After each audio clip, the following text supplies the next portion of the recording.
While they grieve the loss of King T'Challa, the people of Wakanda struggle to keep their homeland safe from invading global forces. Welcome, movie enthusiasts. Join us as Recaps Wave Cinema delves into the heart of Black Panther: Wakanda Forever. Let the cinematic adventure begin. Lights, camera, and action. T'Challa, King of Wakanda, is dying from an unspecified terminal illness that his sister Shuri, the Princess of Wakanda, who designs new technology for the nation, believes can be cured by the heart-shaped herb. Shuri attempts to synthetically recreate the herb after it was destroyed by Eric Killmonger, but fails to do so before T'Challa dies. 1 year later, Wakanda is under pressure from other nations to share their vibranium, with some parties attempting to steal it by force. Queen Ramast. In the Atlantic Ocean, the CIA and US Navy SEALs utilize a vibranium detector to locate a potential vibranium deposit underwater. The expedition is killed by a group of blue-skinned, water-breathing superhumans led by Namor, the king of Talokan, an ancient civilization of underwater-dwelling people. Namor decides to get involved in the surface world after T'Challa publicly reveals the truth of Wakanda at the end of the first film, which consequently puts Talokan in jeopardy, leading Namor and his people to take action to protect themselves, with the CIA believing Wakanda to be responsible. And Okoye, the general of the Dora Milaje, Wakanda's all-female special forces, learn from CIA agent Everett K. Ross that the scientist in question is MIT student. The group is pursued by the FBI and then by Namor's warriors, who defeat Okoye before taking Shuri and Williams underwater to meet Namor. Angered by Okoye's failure to protect Shuri, Ramonda strips her of her title as General of the Dora Milaje, and for siding with the Killmonger when he took over the throne of Wakanda, and seeks out Nakia, a former war dog, an undercover spy for Wakanda from the River tribe, who has been living in Haiti since the blip. Ramonda contacts Everett, but refuses to divulge that it was Namor who abducted Riri. Everett and the CIA believe that it was the Wakandans again. Namor shows Shuri his vibranium-rich underwater kingdom of Talokan, which he has protected for centuries from discovery by the world. Namor says that he comes from the Yucatan Peninsula. In 1571 AD, the Spanish conquistadors brought disease and war. Their shaman was given a vision of a different world and led to a blue plant growing in a rock. The shaman takes the plant and grinds it into a paste that is taken by all natives, including Namor's mother, who was pregnant at the time.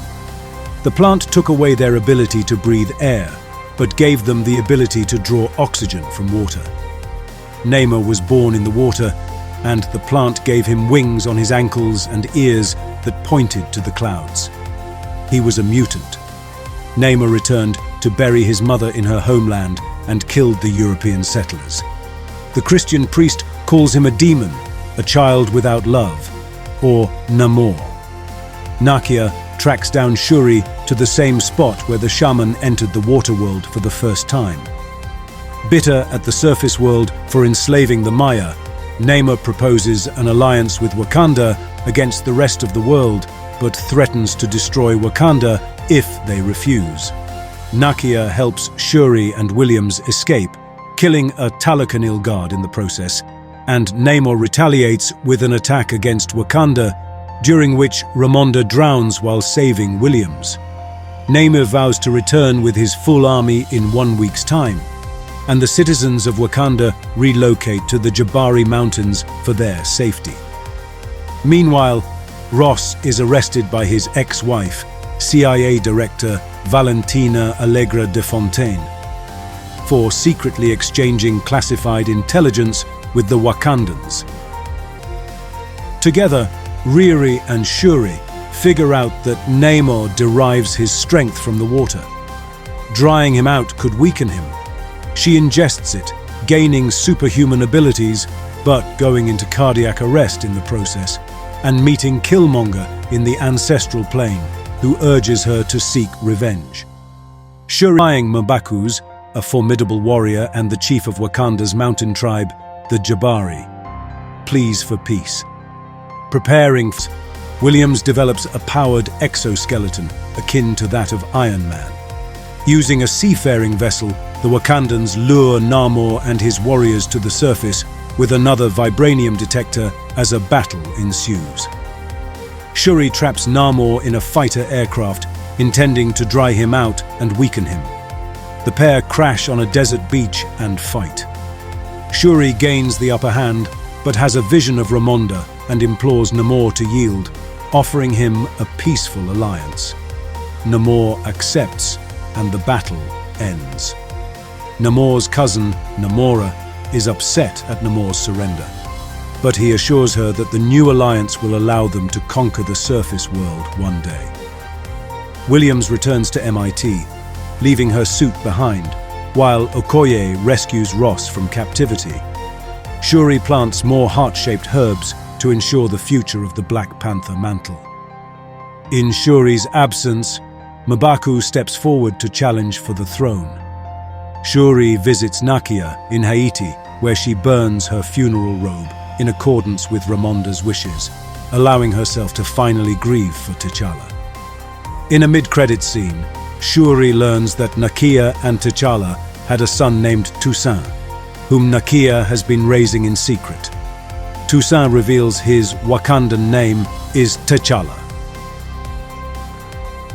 Thanks for watching. Now it is your turn to unlock a cinematic universe with us. Subscribe now for a front row seat to our epic movie recaps. Whether you missed the latest releases or want to revisit old favorites, we've got you covered. Engage with us in the comments, share your thoughts, and let's build a community that celebrates the art of storytelling. Hit subscribe and let the movie discussions and recaps roll.